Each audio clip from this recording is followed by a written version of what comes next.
जय हिंद बच्चों।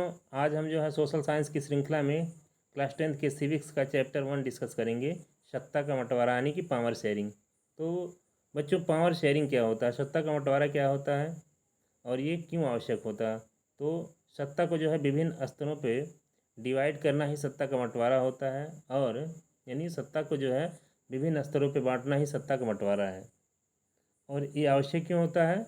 ताकि जो है समूहों के बीच, वर्गों के बीच जो है टकराव कम हो, वर्ग संघर्ष कम हो। यानी वर्गों के बीच जो है संघर्ष को कम करने के लिए सत्ता का बंटवारा यानी पावर शेयरिंग बहुत ही आवश्यक होता है। तो देखते हैं, लोकतंत्र में सत्ता किसी एक व्यक्ति या संस्था में केंद्रित नहीं होनी चाहिए।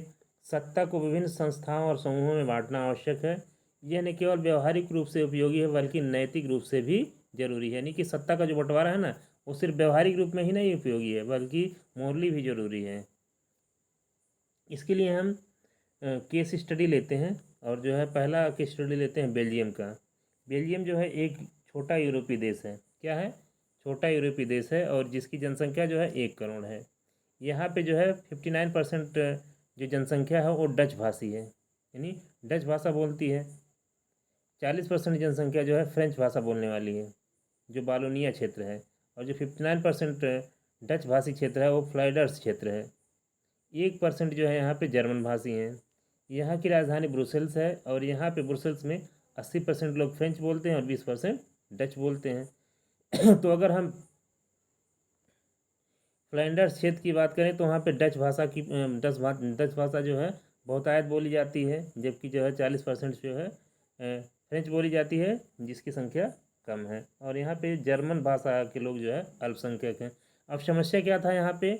डच भाषी लोग संख्या में अधिक परंतु आर्थिक और शैक्षिक दृष्टि से कम मजबूत। अब देखिए, डच भाषा बोलने वाले लोग तो संख्या में अधिक थे परंतु आर्थिक और शैक्षणिक रूप से बहुत कम मजबूत थे, यानी उनकी आर्थिक स्थिति और शैक्षणिक स्थिति बहुत ही कमज़ोर थी। फ्रेंच भाषी लोग संख्या में कम परंतु संपन्न और शिक्षित थे, जबकि दूसरी तरफ देखा जाए तो फ्रेंच भाषा बोलने वाले लोग जो है 40% ही थे, लेकिन वो काफ़ी संपन्न और शिक्षित थे। इससे असंतोष और टकराव की स्थिति उत्पन्न होती। इससे जो है क्या होगा? टकराव और असंतोष की स्थिति पैदा होगी। समाधान इसका क्या था? केंद्र सरकार में डच और फ्रेंच भाषियों को समान प्रतिनिधित्व दिया गया, यानी उनकी उनकी जितनी जनसंख्या थी उस अकॉर्डिंग उनको जो है प्रतिनिधित्व दे दिया गया। ब्रुसेल्स में दोनों भाषाओं के लिए विशेष अधिकार। अब देखिए, ब्रुसेल्स में जो है 80% जो है फ्रेंच भाषी थे और 20% डच भाषी थे। तो उनके संख्या के अनुपात के आधार पर ही, उनकी भाषाई संख्या के अनुपात के आधार पर भी उनको जो है सत्ता में भागीदारी दी गई, और इस तरह से वर्ग संघर्ष को जो है रोक दिया गया, वर्ग संघर्ष को कम कर दिया गया, वर्ग संघर्ष को समाप्त कर दिया गया। अलग अलग समुदायों को स्वतंत्र सांस्कृतिक, शैक्षिक और भाषाई अधिकार दिया गया। राज्य सरकारें मजबूत, केंद्र से भी अधिक अधिकार। अब देखिए, राज्य में जो राज्य सरकार थी उसको जो है केंद्र से भी अधिक अधिकार दिया गया, इसलिए राज्य सरकार काफ़ी मजबूत स्थिति में थी। नतीजा, बेल्जियम ने सत्ता बांटकर स्थिरता और एकता बनाए रखी, और जिसका रिजल्ट ये हुआ, बेल्जियम में जो है काफ़ी मजबूत लोकतंत्र की स्थापना हुई। दूसरी तरफ हम जो है उदाहरण लेते हैं श्रीलंका का। Case study number 2। श्रीलंका जो है भारत का पड़ोसी देश है और एक द्वीपीय देश है। द्वीप क्या होता है भाई? जो चारों तरफ से पानी से घिरा रहता है उसको हम जो है द्वीप कहते हैं। तो श्रीलंका जो है चारों तरफ से समुद्र से घिरा हुआ है, इसलिए एक द्वीपीय देश है। और इसकी जनसंख्या जो है 2 करोड़ है। जनसंख्या कितनी है? 2 करोड़। यहाँ पे जो है 74% जो है सिंघली हैं। सिंघली यानी बौद्ध हैं। सिंघली जो है बेसिकली जो है बौद्ध धर्म को फॉलो करने वाले लोग हैं। 18% लोग तमिल हैं। 74% क्या है? सिंघली हैं, और जो बौद्ध धर्म को मानते हैं 18% तमिल हैं, जिसमें से 13% श्रीलंकाई तमिल हैं और 5% भारतीय तमिल हैं। ये जो 5% भारतीय तमिल हैं, ये जो है यूरोपीय शासन के दौरान जो है श्रीलंका में जो है चाय बागानों में काम करने के लिए गए थे, यानी चाय मजदूर थे, चाय बागानों वाले मजदूर थे, और जो है वहाँ के कंडीशंस को देख करके वहीं पर सेटल हो गए थे। शेष ईसाई और अन्य समुदाय हैं, और जो शेष बच रहा है उसमें ईसाई हैं और अन्य कम्युनिटी के लोग हैं। अब देखिए, होता क्या है, 1956 में सिंघली भाषा को एकमात्र आधिकारिक भाषा घोषित किया गया। अब चूंकि सिंघली भाषा की बहुलता थी, इसलिए सरकार ने क्या किया, सिंघली भाषा को जो है एकमात्र आधिकारिक भाषा घोषित कर दिया। बौद्ध धर्म को विशेष संरक्षण दिया। शिक्षा और नौकरी में सिंघलियों को प्राथमिकता दिया गया। और जब ऐसा किया गया तो इसका रिजल्ट क्या होता भाई? परिणाम क्या होता? तमिलों ने असमानता और भेदभाव का अनुभव किया। ऐसे कंडीशंस में तमिलों ने क्या किया, तमिलों को लगा कि जो उन्हें उनके साथ जो है समान व्यवहार नहीं किया जा रहा बल्कि असमान व्यवहार किया जा रहा है, उनके साथ भेदभाव किया जा रहा है। वे बराबरी और स्वायत्ता की मांग करने लगे, जिसके लिए उन लोगों ने क्या किया, बराबरी का और स्वायत्ता का मांग करने लगे। लंबे समय तक हिंसा और विरुद्ध चला, और जिसका रिजल्ट ये हुआ कि वहाँ पे जो है लंबे समय तक हिंसात्मक गतिविधियाँ होती रहीं, गृह जैसा माहौल बना रहा। निष्कर्ष क्या था, बहुसंख्यकवाद से अशांति और विभाजन बढ़ता है। अगर हम मेजॉरिटी को ध्यान में रख करके जो है सत्ता का विभाजन नहीं कर रहे हैं तो क्या होगा, इससे अशांति और विभाजन बढ़ता है।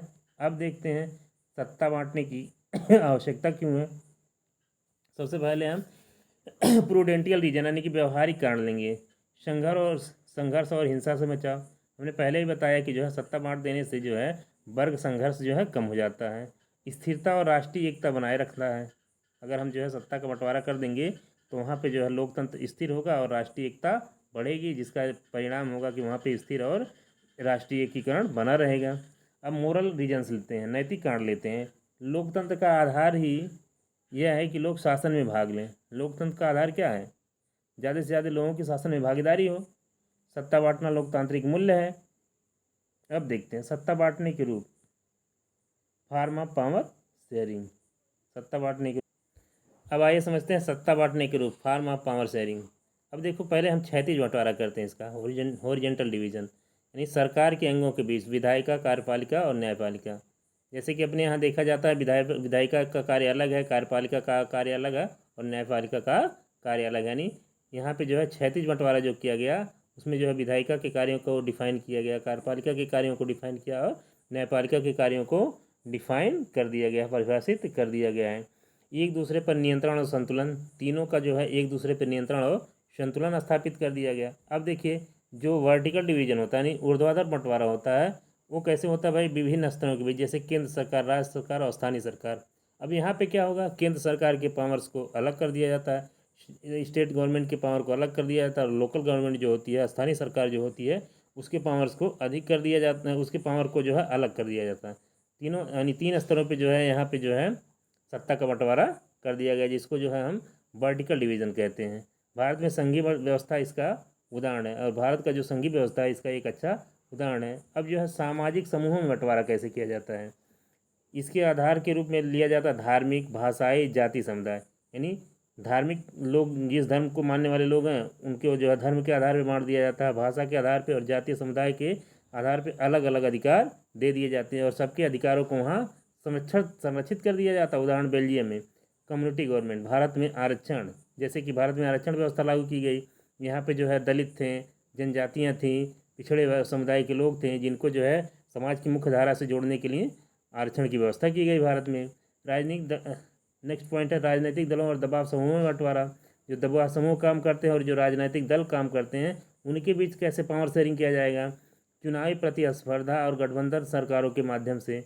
अब देखिए राजनीतिक दल है ना, तो उनमें चुनावी प्रतिस्पर्धा स्थापित किया गया ताकि जो है एक ही दल की सरकार बार बार न बने। विभिन्न विचारधाराओं और संगठनों को हिस्सा मिलता है और इसका रिजल्ट ये होता है कि वहाँ पे विभिन्न विचारधारा और संगठनों को सत्ता में भागीदारी करने का अवसर मिलता है। अब इसका निष्कर्ष क्या है, निष्कर्ष ये है कि सत्ता का बंटवारा लोकतंत्र के लिए आवश्यक है। यह समाज में संघर्ष को रोकता है और विभिन्न समूहों को शासन में हिस्सेदारी देता है। बेल्जियम का उदाहरण दिखाता है कि सत्ता बांटने से शांति और एकता आती है। श्रीलंका का उदाहरण बताता है कि सत्ता न बांटने से संघर्ष और अशांति फैलती है। इस तरह से बच्चों हमने जो है चैप्टर फर्स्ट के समरी को बहुत ही कम समय में देखा है। अगर इस समरी को आपने 1 से 2 बार देखा तो निश्चित रूप से इस चैप्टर के कॉन्सेप्ट आपके निश्चित रूप से क्लियर होंगे।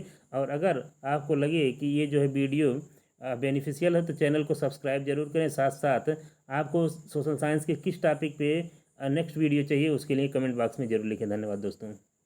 और जो भी टॉपिक आपको समझ में ना आया हो उसको कमेंट बॉक्स में लिखें, हम ज़रूर उसको जो है एक अलग वीडियो ला करके समझाने का प्रयास करेंगे। धन्यवाद।